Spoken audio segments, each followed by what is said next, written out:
So as we have been exploring already, today is the Epiphany story. So here's how it is written in Scripture, Matthew chapter 2, verses 1 through 12. In the time of King Herod, after Jesus was born in Bethlehem of Judea, wise ones from the east came to Jerusalem asking, "Where is the child who has been born King of the Jews? For we observed his star at its rising and have come to pay him homage." When King Herod heard this, he was frightened, and all Jerusalem with him. And calling together all the chief priests and scribes of the people, he inquired of them where the Messiah was to be born, and they told him, "In Bethlehem of Judea, for so it has been written by the prophet, 'And you, Bethlehem, in the land of Judah, are by no means least among the rulers of Judah, for from you shall come a ruler who is to shepherd my people Israel.'" Then Herod secretly called for the wise ones and learned from them the exact time when the star had appeared. And then he sent them to Bethlehem, saying, "Go and search diligently for the child, and when you found him, bring me word so that I may also go and pay him homage." When they had heard the king, they set out, and there ahead of them went that star that they had been seen at its rising, until it stopped over the place where the child was. And when they saw that the star had stopped, they were overwhelmed with joy. And on entering the house, they saw the child with Mary, his mother. And they knelt down and paid him homage. Then, opening their treasure chests, they offered him gifts of gold, frankincense, and myrrh. And having been warned in a dream not to return to Herod, they left to find their home by another road. Now, I did search for some wise men jokes, and trust me, most of them were not worth sharing or appropriate to share. Here's the only one that had any legs. "When Mary had a baby boy, the wise men were not surprised, but you should have seen their faces when she had the little lamb." All right, that's all you're going to get. Tom, time for the slides. Tom and I are laughing at each other because we know how often I blow through my slides. So just a couple of slides. This is the traditional Epiphany art, or some of it, or one example of it. We see those three wise men, the three kings. And all I'm going to say quickly and kind of get this out of the way this morning is that scholars pretty much agree that there were probably more than three. We only get the number three because there were three gifts. They probably weren't just men in the group of people who came together from the east. And they most likely were not kings. We don't know exactly what they were. The word magi, the root for that is the same as magic. And there's a general consensus that they were probably stargazers of some kind, astrologers. They saw the star rising, which is astrology speak. Could be a reference, and not a reference to a star rising in a zodiac sense and not an actual light. And you'd be amazed at how many articles are written about all this stuff. The other point, though, that's often made is that they were from a foreign country. They were not from Israel, and so this was a way of saying that the Christ event represented the coming of Christ for everyone, for the Gentiles, which just means nations, the entire world. So it was a cosmic, universal event in the heavens themselves, in the stars, for everyone and everything. Now, Tom, go ahead to the next slide. Now, look closely at this one. It's a little bit fuzzy, but it's the best version of it I could find. This was actually a Christmas card sent out by the presiding bishop of the Episcopal Church in the U.S., the Most Reverend Dr. Catherine Jefferts Scory, who just happens to be the first woman elected primate in Anglican history. And if you look closely, the three wise men aren't men at all. They are females, or perhaps more androgynous. And when she sent this out as a Christmas card, she was attacked by many of the people in the church. And in Texas, good old Texas, we love you, Texas, but a bunch of church folks in Texas organized against her and took this big stand in a campaign for the traditional versions of Christmas, etc. But anyway, it did what good art does, and that causes us to think and to wonder. Okay, back to me, Tom. You know, it's kind of amazing what we've done with Christmas and the stories close to that birth of Jesus in the Bible, and what we've done with Christmas historically and culturally, especially in our own society. For the most part, we've turned it into a sweet, sentimental story about baby Jesus. And it's a family time of gift-giving and gathering, and then culturally, it becomes a materialistic frenzy upon which our fourth quarter economy is completely dependent. Now, don't misunderstand me. I have respect for all that stuff. And I love the warmth, the good stuff that's often associated with Christmas, and all the traditions and the best of what it's about, and the reminder to be a little kinder, and to come together and share good food and parties. People say, hey, it's Christmas, you know, it'll be a little nicer. I love all that. And God knows we need it. Maybe now in some ways more than ever. So I hope you have had a wonderful Christmas. And this is going to be the last day liturgically in church that we focus on those related events. But even as the pandemic has raged, I think we have needed each other and those who could get it and find it, some family time together, and to be a little bit more, quote, normal again, even as the pandemic spins out of control, hopefully for a short time again. Christmas cheer is a beautiful thing. But before we leave this story behind and jump, as it does in the lectionary, from the birth all the way to the baptism of Jesus by John the Baptist, I wanted to make sure that we don't miss some of the really deep and beautiful and powerful truths that are built into these stories, because they're way better even than Santa Claus. So today we're looking at Epiphany, the story of the wise ones from the east following the star and bringing the gifts to the baby King Jesus. This last week during our morning devotion group, it was on Thursday, which was the actual day of Epiphany. Epiphany will always be January 6th, which will also always be the anniversary of the insurrection in Washington, D.C., and we were talking a bit about that.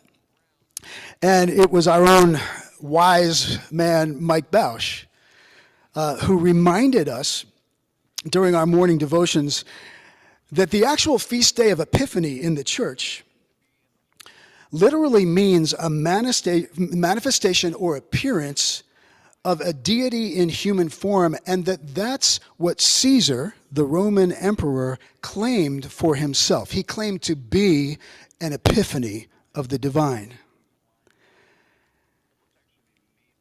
Scholars like Dominic Crossan and Marcus Borg have helped the church in more recent times to see that this Epiphany story was one of several ways in which the early church said to the Roman Empire, which was violently persecuting Christians at the time during which this was written, it was their way of saying to the emperor, God is God, and you are not.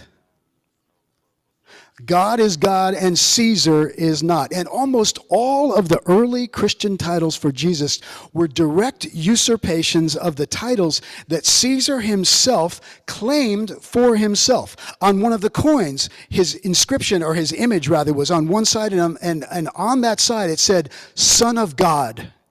That was the title of the emperor. Other titles that Caesar claimed for himself were King of Kings and Lord of Lords.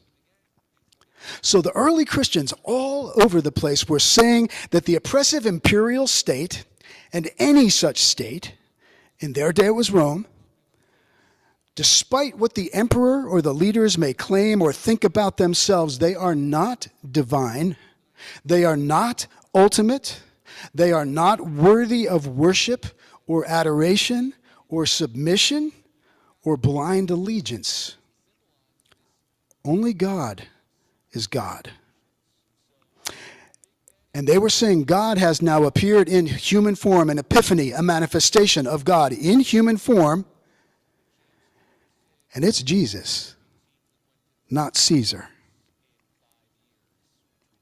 And not Herod, the king in the story, who was sanctioned by and in collusion with Rome. So my point is that the whole Christmas story and all of the events connected to it were a profound spiritual and political statement. Not partisan political, but in terms of politics, how we live together in society. It was a statement telling us from the outset that the coming of Jesus Christ would be a threat to the power brokers and the rulers of what theologian Walter Wink coined the domination system of the world.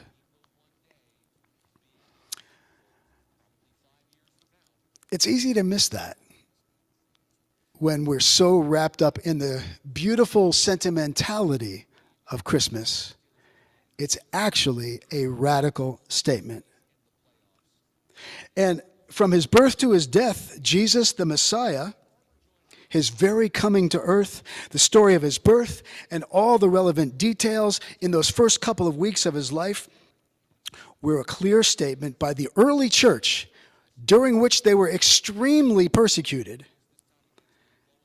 that the coming of Christ, the Messiah, in addition to being about healing us from guilt and shame and reminding us of how unconditionally loving and gracious and beautiful God and God's justice and God's truth are. In addition to all that, it was telling us that the way of Christ would also represent a threat to any authoritarian, human ego-driven ruler or system. Now, why am I taking some time to make this point? Well, I'm more concerned now, a year after the January 6th insurrection, than I was a year ago. I'm actually very concerned about the direction that things seem to be going and heading.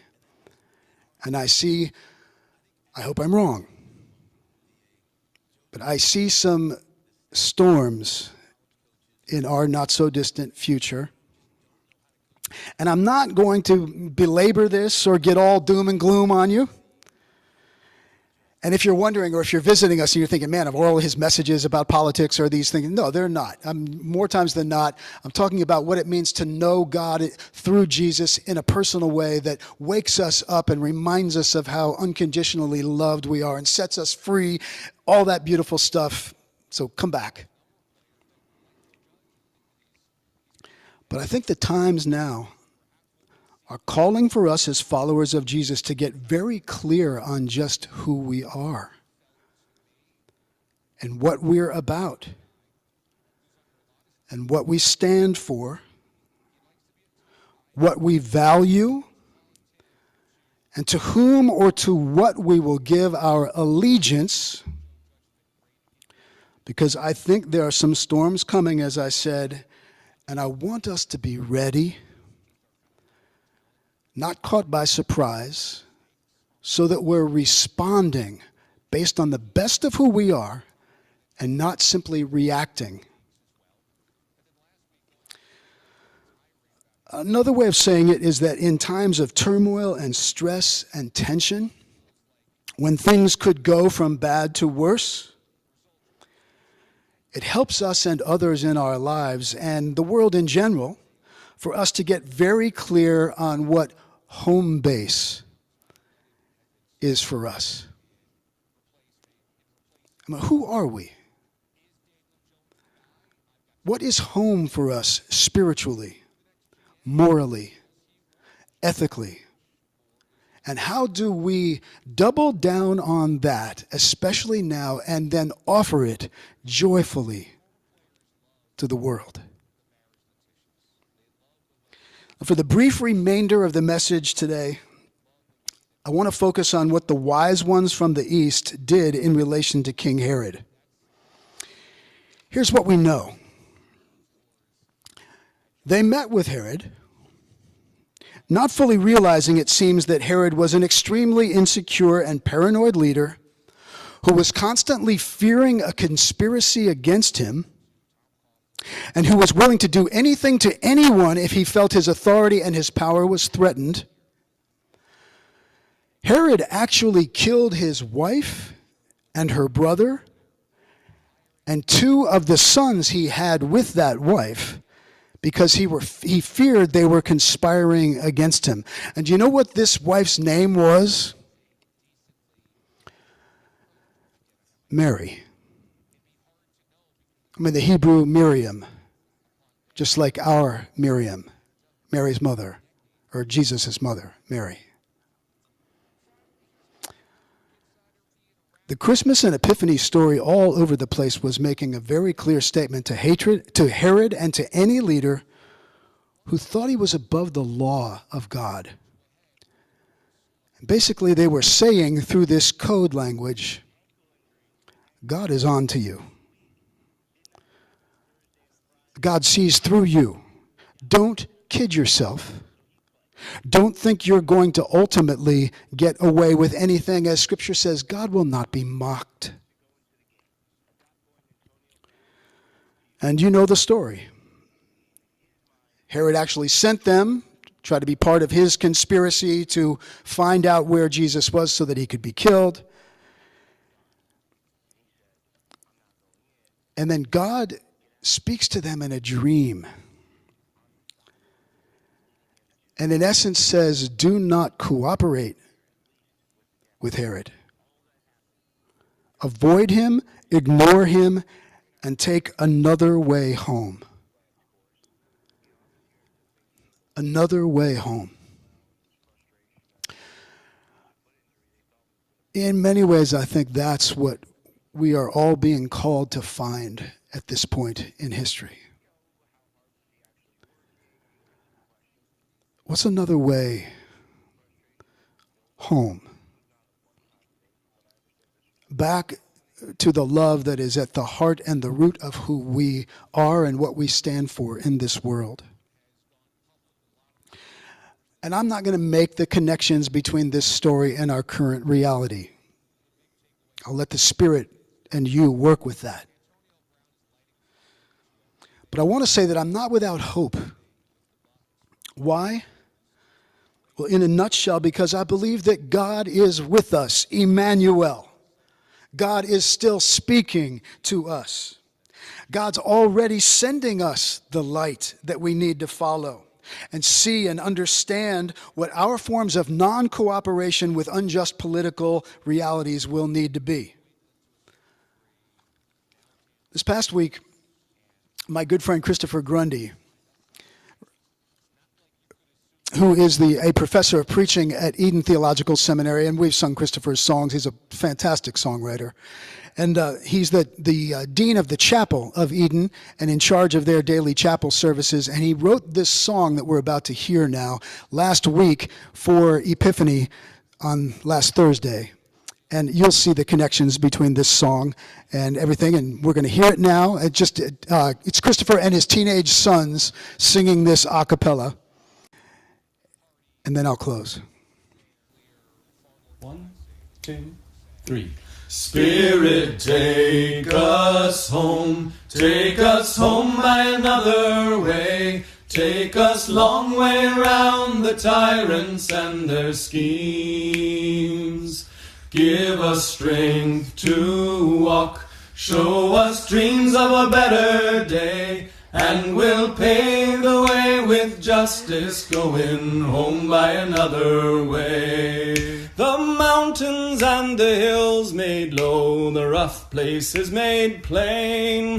The despots thrown down from their thrones till only love remains. Spirit, take us home. Take us home by another way. Take us long way round the tyrants and their schemes. Give us strength to walk. Show us dreams of a better day. And we'll pave the way with justice, going home by another way. No offerings for billionaires to make them richer still. Bring all your frankincense and myrrh that the hungry may be filled. Spirit, take us home. Take us home by another way. Take us long way round the tyrants and their schemes. Give us strength to walk. Show us dreams of a better day. And we'll pave the way with justice, going home by another way. So when the Proud Boys and the Klan ask where the Christ child lies, just tell 'em that you'll let 'em know next time you're passing by. Spirit, take us home. Take us home by another way. Take us long way round the tyrants and their schemes. Give us strength to walk. Show us dreams of a better day. And we'll pave the way with justice, going home by another way. So when things get tough and feet are tired, we'll know it'll be okay. 'Cause we'll pave the way with justice, going home by another way.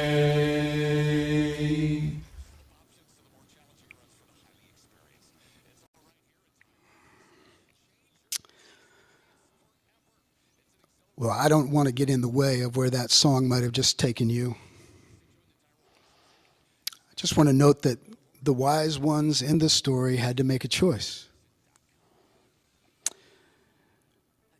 Were they going to be errand persons for Herod and his conspiracy theories? Or heralds of the Epiphany that comes when we experience what that babe born in the manger was all about and give our lives to that? So may God guide us as we spend some time getting ready and being who we truly are as followers of that babe in the manger.